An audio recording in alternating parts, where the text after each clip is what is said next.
ಯುಗಾದಿ ಹಬ್ಬದ ಆರ್ಥಿಕ ಶುಭಾಶಯಗಳು. ದೇವರು ನಿಮಗೆ ಒಳ್ಳೆಯ ಆರೋಗ್ಯ ಭಾಗ್ಯಗಳನ್ನು ಕೊಡಲಿ ಅಂತ ನಾನು ದೇವರಲ್ಲಿ ಆಶಿಸುತ್ತೇನೆ. ಈಗ ನೀವು ಕ್ಯಾಸ್ಟ್ ಸರ್ಟಿಫಿಕೇಟ್ಸ್ ಬಗ್ಗೆ ಕೇಳ್ತಾ ಇದ್ದಾರೆ, ಕೆಲವು ಗೊಂದಲಗಳಿದೆ, ರಿಜೆಕ್ಷನ್ಸ್ ಆಗ್ತಾಯಿದೆ ಅಂತ ಕೇಳ್ತಾ ಇದ್ದಾರೆ. ಖಂಡಿತ ಕರೆಕ್ಟ್ ಅದು. ಯಾಕೆ ಅಂತಂದರೆ ಕರೆಕ್ಟಾಗಿ ಡಾಕ್ಯುಮೆಂಟ್ಸು ಕೊಡಲಿಲ್ಲ ಅಂತಂದರೆ ಕ್ಯಾಸ್ಟ್ ಸರ್ಟಿಫಿಕೇಟ್ಸು ಕೊಡಲಿಕ್ಕೆ ಬರೋದಿಲ್ಲ. ಕ್ಯಾಸ್ಟ್ ಸರ್ಟಿಫಿಕೇಟ್ಸ್ ಕೊಡಲಿಕ್ಕೆ ಸರ್ಕಾರದಿಂದ ಮಾನದಂಡಗಳಿದೆ. ಕ್ಯಾಸ್ಟ್ ಆಗಲಿ ಇನ್ಕಮ್ ಆಗಲಿ ಕೊಡಲಿಕ್ಕೆ ನಾವು ಈಗ SC ಕ್ಯಾಸ್ಟ್ ಸರ್ಟಿಫಿಕೇಟ್ಸು ಕೊಡೋ ಟೈಮಲ್ಲೂ ತಂದೆ ಜಾತಿ ದಾಖಲೆಯನ್ನು ಕೇಳ್ತೀವಿ, ಮತ್ತು ಯಾರು ಅಪ್ಲೈ ಮಾಡಿದಾರೋ ಅವ್ರ ಜಾತಿ ದಾಖಲೆಯನ್ನು ಕೇಳ್ತೇವೆ. ಅದು ಕೊಡಲಿಲ್ಲ ಅಂತಂದ ಪಕ್ಷದಲ್ಲಿ ಸ್ಕೂಲ್ ಡಾಕ್ಯುಮೆಂಟ್ಸ್ನ ವೆರಿಫೈ ಮಾಡ್ತೀವಿ. ಮತ್ತು ಕೆಲವರು ಹಳೆ ಕ್ಯಾಸ್ಟ್ ಸರ್ಟಿಫಿಕೇಟ್ ಮಾಡ್ಕೊಂಡಿಲ್ಲ ಅಂದರೆ ಗ್ರಾಮದಲ್ಲಿ ಹೋಗಿ ನಮ್ಮ ಕನ್ಸರ್ನ್ ವಿಲೇಜ್ ಅಕೌಂಟೆಂಟ್ ಮುಖಾಂತರ ನಾವು ಮಹಜರುಗಳನ್ನು ಮಾಡಿಸ್ತೇವೆ. ಯಾಕೆಂತಂದರೆ ಒಂದು ಜಾತಿ ಅಂತ ಫಸ್ಟ್ ತಹಶೀಲ್ದಾರ್ ಕೊಟ್ಟ ಮೇಲೆ ಅದು ಪರ್ಮನೆಂಟ್ ಕ್ಯಾಸ್ಟ್ ಸರ್ಟಿಫಿಕೇಟ್ ಆಗೋದ್ರಿಂದ ನಾವು ಕೊಡೋವಾಗಲೇ ಅದನ್ನೆಲ್ಲ ವೆರಿಫೈ ಮಾಡಿನೇ ಕೊಡಬೇಕಾಗುತ್ತೆ. ಇಲ್ಲಾಂದ ಪಕ್ಷದಲ್ಲಿ ಯಾರಾದರೂ ಇವ್ರು ಇಂಥ ಜಾತಿಗೆ ಸೇರಿಲ್ಲ ಅಂತ ಯಾವುದೋ ಒಂದು ಅವರು ಸ್ಕೂಲಿಗೆ ಸೀಟ್ಸ್ಗೆ MBBS ಸೀಟ್ಸ್ ಆಗ್ಬೋದು, ಇನ್ನೊಂದರಲ್ಲಿ ಯಾವುದು ಕಾಂಪಿಟೇಟಿವ್ ಎಕ್ಸಾಮ್ಸ್ಗೆ ಅವರು ಹೋದಾಗ ಮತ್ತು ಕೆಲಸಗಳಿಗೆ ಅಂತ ಜಾಬ್ಗಳಿಗೆ ಇದನ್ನು ಅಪ್ಲೈ ಮಾಡಿದಾಗ ಸೊ ಆ ಕ್ಯಾಸ್ಟಲ್ಲ ಅಂತ ಅವರು ಗೊತ್ತಾದಾಗ ಯಾರು ಸಂಬಂಧಪಟ್ಟ ತಹಶೀಲ್ದಾರ್ ಆಗ್ಬೋದು, ಗ್ರಾಮಾಡಳಿತಾಧಿಕಾರಿ ಆಗ್ಬೋದು, ಅಥವಾ ರೆವಿನ್ಯೂ ಇನ್ಸ್ಪೆಕ್ಟರ್ ಆಗ್ಬೋದು, ಯಾರು ಅದನ್ನು ಕೊಟ್ಟಿರ್ತಾರೆ ತಪ್ಪು ಮಾಹಿತಿ ಕೊಟ್ಟು ಅವ್ರಿಗೂ ಪನಿಷ್ಮೆಂಟ್ ಆಗುತ್ತೆ.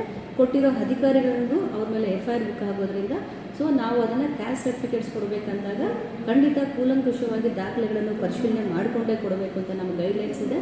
ಅವ್ರವ್ರು ಕೊಡಬೇಕಾಗಿರೋದು ಅದೇ ಥರನೇ. ಆ ನಿಟ್ಟಿನಲ್ಲಿ ಇಲ್ಲಿ ಸ್ವಲ್ಪ ಕ್ಯಾಸ್ಟ್ ಸರ್ಟಿಫಿಕೇಟ್ಸು ನಾವು ಇಶ್ಯೂ ಮಾಡುವಾಗ ತುಂಬಾ ಖಂಡಿತವಾಗ್ಲೂ ಬೋಗಸ್ TCಗಳನ್ನು ಬರ್ತಾ ಇದೆ.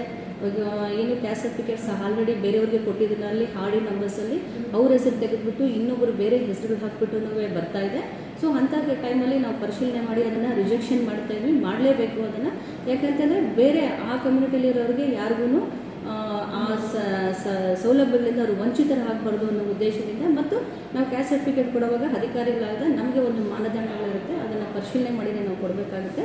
ಆ ನಿಟ್ಟಿನಲ್ಲಿ ಬೋಗಸ್ ಯಾರು ಕೊಡ್ತಾರೋ, ತಪ್ಪು ಮಾಹಿತಿ ಯಾರು ಕೊಡ್ತಾರೋ ಅವ್ರದ್ದು ಕ್ಯಾಸ್ಟ್ ಸರ್ಟಿಫಿಕೇಟ್ಸು ರಿಜೆಕ್ಷನ್ ಆಗ್ತಾ ಇರೋದು ನಿಜ ಸಂಗತಿ ಆಗಿರುತ್ತೆ. ಮತ್ತು ಈಗ ಆದಾಯ ಪ್ರಮಾಣ ಪತ್ರ ಏನಾಗುತ್ತೆ, ಕುಟುಂಬದ ಆದಾಯ ನಾವು ತೊಗೋತೀವಿ. ನಾವು ಇನ್ಕಮ್ ಸರ್ಟಿಫಿಕೇಟ್ ಕೊಡಬೇಕಂದಾಗ ಕುಟುಂಬದ ಆದಾಯ ತೊಗೋತೀವಿ. ಆ ಟೈಮಲ್ಲಿ ಏನಾಗುತ್ತೆ, ನಮಗೆ ಗೌರ್ಮೆಂಟ್ ಸರ್ಕ್ಯುಲರ್ ಇದೆ ಏನಂತಂದರೆ 8 ಲಕ್ಷದ ಮೇಲೆ ಕುಟುಂಬದ ವಾರ್ಷಿಕ ವರಮಾನ ಇದ್ದಲ್ಲಿ ಅವ್ರಿಗೆ ನಾವು ನಿಗದಿತ ಪ್ರಮಾಣ ಪತ್ರದಲ್ಲಿ ಆದಾಯ ಪ್ರಮಾಣ ಪತ್ರವನ್ನು ಕೊಡಲು ಬರೋದಿಲ್ಲ. 8 ಲಕ್ಷದ ಒಳಗಡೆ ಇದ್ದರೆ ಖಂಡಿತ ನಾವು ಕೊಡ್ತೇವೆ ಅದನ್ನು. 8 ಲ್ಯಾಕ್ಸ್ ಮೇಲೆ ಇದ್ದು ಮತ್ತು ಇನ್ಕಮ್ ಟ್ಯಾಕ್ಸ್ ಪೇಯರ್ ಆಗಿದ್ದರೆ ಅವ್ರಿಗೆ ಬರೋದಿಲ್ಲ. ಯಾಕಂದರೆ ಅವ್ರು ಯಾವುದೇ ಒಂದು ಕೆಲಸಗಳಿಗೆ ಆಗಲಿ ಸೀಟ್ಗಳಿಗೆ ಆಗಲಿ ಹೋದಾಗ ಸ್ಕೂಲ್ ಸೀಟ್ಸ್ಗೆ ಸೊ ಜನರಲಲ್ಲಿ ಅವರು ಫೈಟ್ ಮಾಡಬೇಕಾಗುತ್ತೆ. 8 ಲ್ಯಾಕ್ಸ್ ಮೇಲೆ ಇದ್ದರೆ ಖಂಡಿತ caste certificate caste and income certificate reject ಆಗ್ತಾ ಇದೆ. ಸೊ ಮತ್ತು ಈಗ ನಾವು NK5 ಕೊಡುವಾಗ ನಮಗೆ ಬೇರೆ ರೀಸನ್ಸ್ನ ಟೈಪ್ ಮಾಡಲಿಕ್ಕೆ ಅವಕಾಶ ಇಲ್ಲದೆ ಇರೋದ್ರಿಂದ 8 ಲ್ಯಾಕ್ಸ್ ಮೇಲೆ ಇನ್ಕಮ್ಗೆ ಹಾಕಬಾರ್ದು, ಕ್ಯಾಸ್ಟ್ ಸರ್ಟಿಫಿಕೇಟು ರಿಜೆಕ್ಟ್ ಆಗ್ತಾ ಇರೋದು ನಿಜ. ಇದನ್ನು ನಾವು ಸರ್ಕಾರದ ಗಮನಕ್ಕೂ ತಂದಿದ್ದೇವೆ. ನಮಗೊಂದು ಎಡಿಟ್ ಆಪ್ಷನ್ ಕೊಟ್ಟರೆ ಏನಕ್ಕೋಸ್ಕರ ನಾವು ಈಗ ಏನು ಅದರಲ್ಲಿ ರಿಜೆಕ್ಷನ್ಸ್ಗೆ ನಾವು ಟಿಕ್ ಮಾಡೋ ಆಪ್ಷನ್ಸ್ ಇದೆಯೋ ಅದನ್ನು ಬಿಟ್ಟು ಎಡಿಟ್ ಮಾಡೋಕ್ಕೆ ಆಪ್ಷನ್ ಕೊಟ್ಟಲ್ಲಿ ನಾವು ಅದು ಯಾವುದಕ್ಕೆ ರಿಜೆಕ್ಟ್ ಮಾಡಿದ್ವೋ ಅದನ್ನು ಹಾಕಲಿಕ್ಕೆ ಅನುಕೂಲ ಆಗುತ್ತೆ. ಮತ್ತು ಇಲ್ಲಿ ಜನಗಳು ಅಷ್ಟೇ ದಯವಿಟ್ಟು ಯಾರು ಕ್ಯಾಸ್ಟ್ ಸರ್ಟಿಫಿಕೇಟ್ ಆಗಲಿ, ಕ್ಯಾಸ್ಟ್ ಆ್ಯಂಡ್ ಇನ್ಕಮ್ ಆಗಲಿ ಅಥವಾ ಪೆನ್ಷನ್ಸ್ಗಾಗಲಿ ಯಾರು ಚೆಕ್ ಲಿಸ್ಟ್ ರೈಸ್ ಮಾಡಲಿಕ್ಕೆ ನೀವು ಬರ್ತಿರೋ ದಯವಿಟ್ಟು ಮಧ್ಯವರ್ತಿಗಳ ಮುಖಾಂತರ ಬರದೆ ನೀವು ಡೈರೆಕ್ಟು ನಮ್ಮ ನಾಡು ಕಚೇರಿಗಳು ಎಲ್ಲ ಹೋಬ್ಳಿಗೆ 3 ಹೋಬ್ಳಿಗಳಲ್ಲೂ ನಾಡು ಕಚೇರಿಗಳಿದೆ. ನಮ್ಮ ಆಪ್ರೇಟರ್ಸ್ ಇರ್ತಾರೆ. ಆಪ್ರೇಟರ್ಸ್ ಹತ್ರ ನೀವು ಬಂದು ಅದಕ್ಕೇನು ಸಂಬಂಧಪಟ್ಟ ದಾಖಲೆಗಳು ಬೇಕು ಅಂತ ನಾವು ನಾಡು ಕಚೇರಿ ಮುಂದೆನೇ ಡಿಸ್ಪ್ಲೇ ಮಾಡಿದ್ದೀವಿ. ಆ ದಾಖಲೆಗಳನ್ನು ಕೊಟ್ಟು ಅವರು ಚೆಕ್ ಲಿಸ್ಟ್ ರೈಸ್ ಮಾಡಿ ಏನು ಸರ್ಕಾರ ನಿಗದಿಪಡಿಸಿದೆಯೋ ಅಷ್ಟು ಫೀಸ್ ಮಾತ್ರ ಕೊಟ್ಬಿಟ್ಟೆ ಅದನ್ನು ಮಾಡಿ. ಯಾವುದೇ ಮಧ್ಯವರ್ತಿಗಳ ಮುಖಾಂತರ ಬರಬೇಡಿ. ಖಂಡಿತ 2 ಡೇಸಲ್ಲಿ ಅವ್ರಿಗೆ ಕ್ಯಾಸ್ಟ್ ಸರ್ಟಿಫಿಕೇಟ್ ಆಗ್ಬೋದು, ಪೆನ್ಷನ್ ಸರ್ಟಿಫಿಕೇಟ್ ಆಗ್ಬೋದು ಅವರ ಮೊಬೈಲ್ಗೆ ಮೆಸೇಜ್ ಬರುತ್ತೆ. ನಾವು ಈಗ ಫಸ್ಟ್ ಥರ ನಾವು 21 ದಿನ 40 ದಿನ ಯಾವುದೂ ತೊಗೊತಾ ಇಲ್ಲ. 2 ಡೇಸ್ ಮೇಲೆ ಯಾವ ಕ್ಯಾಸ್ಟ್ ಸರ್ಟಿಫಿಕೇಟ್ ಆಗಲಿ ಪೆನ್ಷನ್ಸ್ ಆಗಲಿ ಹುಡ್ಕೊತಾ ಇಲ್ಲ. ಆ ನಿಟ್ಟಿನಲ್ಲಿ ನಾವು ಸಕಾಲದ ನಾವು AGSKಲಿ ಸ್ಟೇಟಲ್ಲಿ ಪ್ರಥಮ ಇದೆ ನಮ್ಮ ಜಿಲ್ಲೆ. ಆ ನಿಟ್ಟಿನಲ್ಲಿ ನಾವು 1 ದಿನ 2 ದಿನದಲ್ಲೇ ಮಾಡ್ತಾ ಇರೋದ್ರಿಂದ ಮಧ್ಯವರ್ತಿಗಳ ಮುಖಾಂತರ ಯಾರೂ ಹೋಗದೆ ಯಾರಿಗೆ ಕ್ಯಾಸ್ಟ್ ಸರ್ಟಿಫಿಕೇಟ್ ಸಾರ್ವಜನಿಕರಿಗೆ ಬೇಕಾಗ್ತಾಯಿದೆ ಪೆನ್ಷನ್ ಕ್ಯಾಸ್ಟು ಡೈರೆಕ್ಟಾಗಿ ನಮ್ಮ ತಾಲೂಕು ಕಚೇರಿಗೇ ಭೇಟಿ ಕೊಡಿ, ಇಲ್ಲ ನಾಡು ಕಚೇರಿಗೆ ಭೇಟಿ ಕೊಟ್ಟು ಮಾಡಿಸ್ಕೋಬೇಕಂತ ನಾನು ಇದನ್ನು ವಿನಂತಿಸಿಕೊಳ್ತಿದ್ದೇನೆ. ಮೇಡಮ್, ಪೇರೆಂಟ್ಸ್ ಓದಿಲ್ಲ ಅಂದರೆ ಹುಡುಗರಿಗೆ ಕ್ಯಾಸ್ಟ್ ಸರ್ಟಿಫಿಕೇಟ್ ಮಾಡಿದ್ರೆ ಆ ಟೈಮಲ್ಲಿ ಏನು ಮಾಡ್ತೀವಿ, ಅವರ ತಂದೆ ತಾಯಿ ಅವರ ಜೊತೆಯಲ್ಲಿ ಹುಟ್ಟಿರ್ತಾರೆ, ತಂದೆ ಜಾತಿಯಲ್ಲಿ ತಂದೆ ಅಣ್ಣ ತಮ್ಮಂದರು ಇರ್ತಾರೆ, ಅವ್ರದ್ದು ಕ್ಯಾಸ್ಟ್ ಸರ್ಟಿಫಿಕೇಟ್ ಇದ್ದಲ್ಲಿ ಅದನ್ನು ಕೊಟ್ಬಿಟ್ಟು ಒಂದು ವಂಶವೃಕ್ಷ ಹಾಕಿದ್ರೆ ನಾವು ಕೊಡ್ತಾ ಇದ್ದೇವೆ ಅದನ್ನು.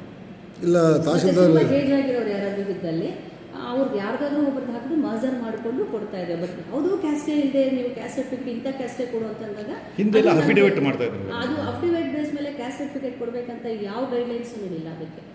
ಡಾಕ್ಯುಮೆಂಟ್ಸ್ ತೊಗೊಂಡು ಕನ್ಸರ್ನ್ ಕ್ಯಾಸ್ಟ್ ಸರ್ಟಿಫಿಕೇಟ್ಸ್, ಹಳೆ ಜಾತಿ ದಾಖಲೆ ಆಗ್ಬೋದು, ಇಲ್ಲ ಅವ್ರ ತಂದೆ ಜಾತಿ ದಾಖಲೆ ಆಗ್ಬೋದು, ಅಣ್ಣ ತಮ್ಮಂದಿರದ ಆಗ್ಬೋದು, ಇದನ್ನು ಹಾಕ್ಬಿಟ್ಟು ಅವ್ರಿಗೂ ಇವ್ರಿಗೆ ಇರೋ ಏನು ರಿಲೇಷನ್ಶಿಪ್ ಇದೆ ಅಂತ ಹೇಳ್ಬಿಟ್ಟು ಹಾಕಿದ್ರೆ ಅಂಥ ಕ್ಯಾಸ್ಟ್ ಸರ್ಟಿಫಿಕೇಟ್ಸ್ನ ನಾವು ಖಂಡಿತ 1 or 2 ಡೇಸ್ನಲ್ಲಿ ಇಶ್ಯೂ ಮಾಡ್ತೀವಿ.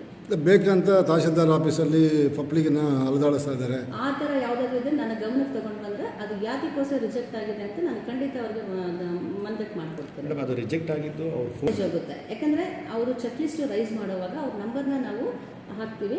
ಅವಾಗ ವಿಲೇಜ್ ಅಕೌಂಟೆಂಟ್ ಮುಖಾಂತರ ಆಗಿದ ತಕ್ಷಣ ಯಾರು ಲಾಗಿನಲ್ಲಿದೆ ಅಂತ ಗೊತ್ತಾಗುತ್ತೆ. ಆರ್ ಎ ಲಾಗಿನಿಂದ ಮತ್ತು ಯಾರು ಅದು ಸ್ಟೇಜ್ ಬೈ ಸ್ಟೇಜ್ ಅವ್ರಿಗೆ ಮೆಸೇಜ್ ಹೋಗ್ತಾ ಇರುತ್ತೆ.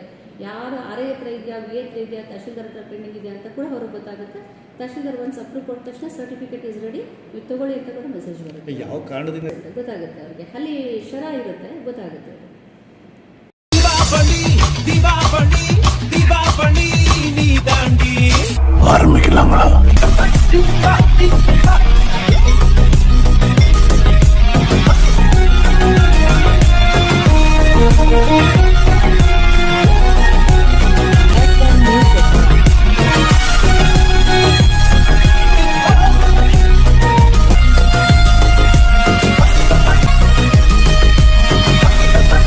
தரம் என்றும் நிரந்தரம், தரம் என்றும் நிரந்தரம், தரம் என்றும் நிரந்தரம்.